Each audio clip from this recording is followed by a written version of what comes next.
Hello guys! Welcome back to our vlog! So for today's video, ayan, isi-share ko sa inyo yung naging journey namin, yung travel namin pa Pinas. And sa hindi nakakaalam, almost 3 years na kami hindi nakakabakasyon when I gave birth sa aking second child. Hindi na kami nakapagbakasyon dahil nag-pandemic rin. So first time nilang makikita ang aking bunso at ang aming buong pamilya. Pero ang catch, walang nakakaalam na uuwi kami. So, bali yung pinakabunso lang namin yung nakakaalam kasi siya yung susundo sa amin. So, ayan nga, nandyan kami sa King Abdulaziz International Airport. Ito yung pinaka high-tech at pinakabago nilang airport dito sa Jeddah, Saudi Arabia. Napakalamig at napakalinis na airport nito. So, ayan lang, paikot-ikot lang kami habang naghihintay ng aming boarding time para hindi maboard ang mga junakis ko.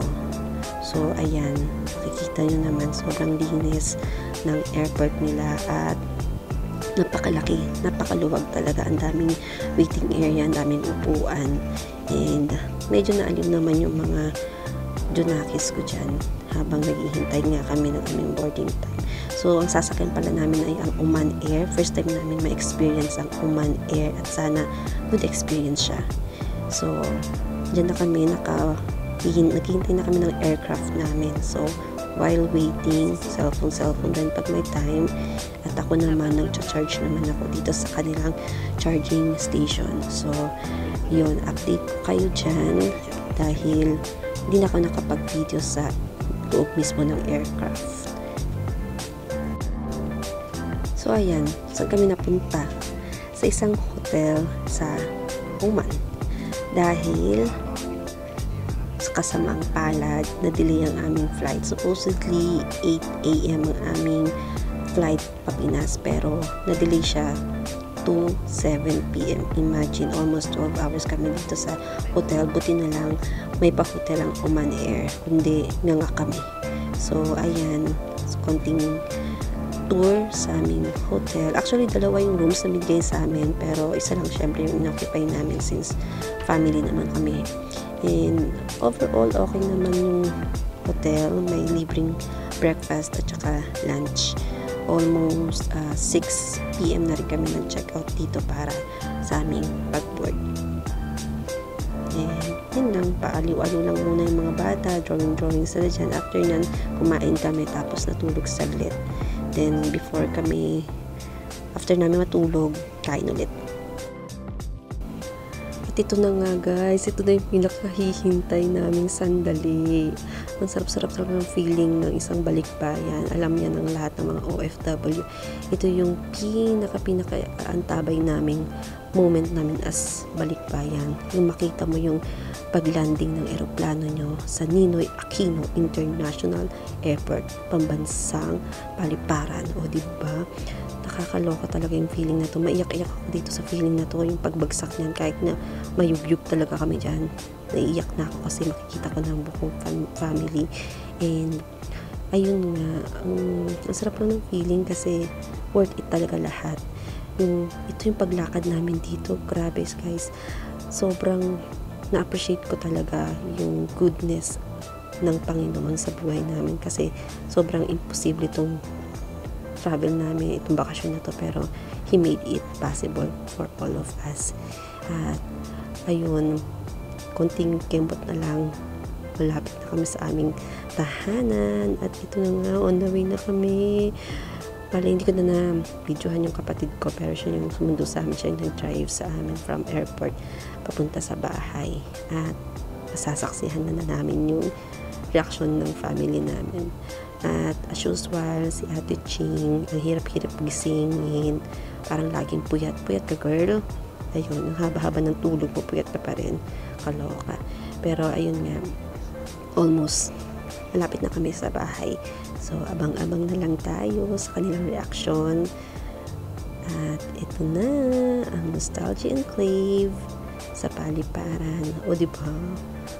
Mayamanin ang gate, pero char-char lang.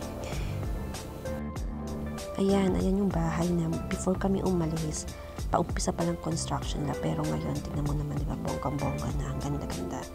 Tapos, konting ikot-ikot lang.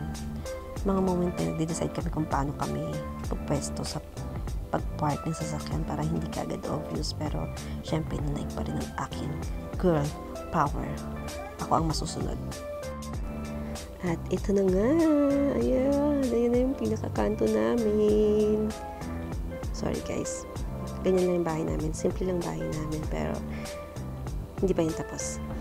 In God's time. Diba? So, ayan. Medyo nahuli lang yung cameraman namin kasi papilay-pilay pa siya. Hindi pa siya nakasabay sa amin sa pagbaba.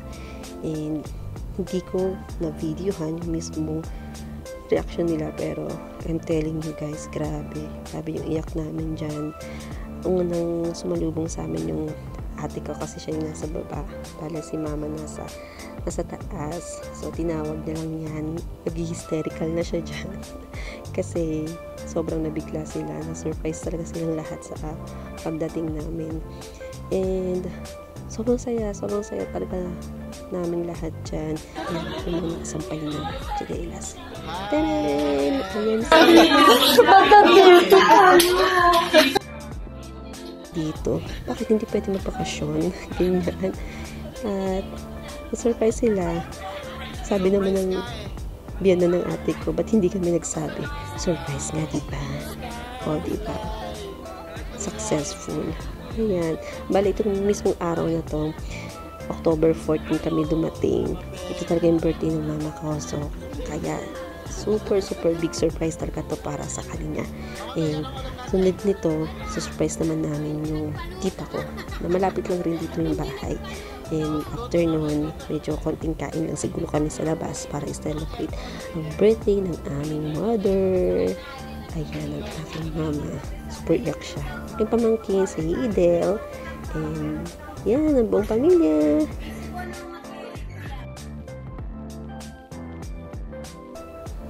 Ayan, nagsisipagbaba na kami sa sasakyan.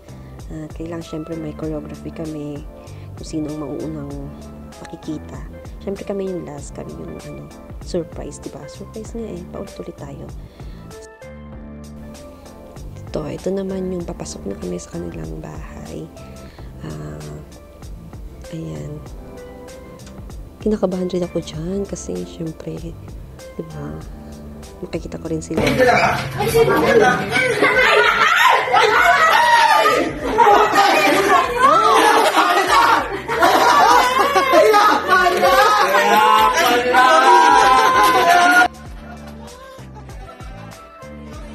At ayan na nga, surprise! O, diba? Ang saya-saya. Napaka-genuine ng ganyang reaction from them. Nung makita sila at makasama ulit sila after 3 years na hindi kami nakita-kita. Ayan ang lola ko. Excited siya makita yung bunso ko. Yan si Evan. Ang aking tita. Sobrang siyang nabigla at na-surprise talaga siya. Akala niya kung sino yung pumasok na bata dun sa bahay nila. Si Ninong Ed ko. At ayan, kinagana nga ang aking bam-bam. Ayan, nagkakwento lang si ate ng short story. Charot. At ang lola ko, I miss you la. Miss you talaga. Love you. Yes, sobrang happy talaga namin dyan kasi kompleto na ulit ang family at looking forward kami kung saan kami magbabakasyon ngayon. Always yan kapag nagbabakasyon kami magpapamilya. Kailangan meron kami sapang parang out of town na lakad. For sure, meron yan. At ayan, bumabangka lang yung ate ko kasi nagkakwento siya kung ano yung nangyari.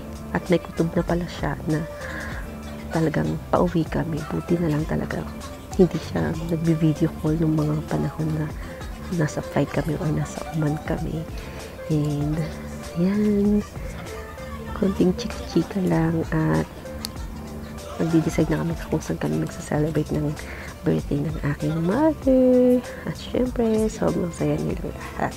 At kami rin syempre na nakita nila ang aming buong pamilya. At salamat sa lahat ng nanonood at manonood. Comment down below. At ayan, ang buong pamilya. See ya. Thank you. God bless.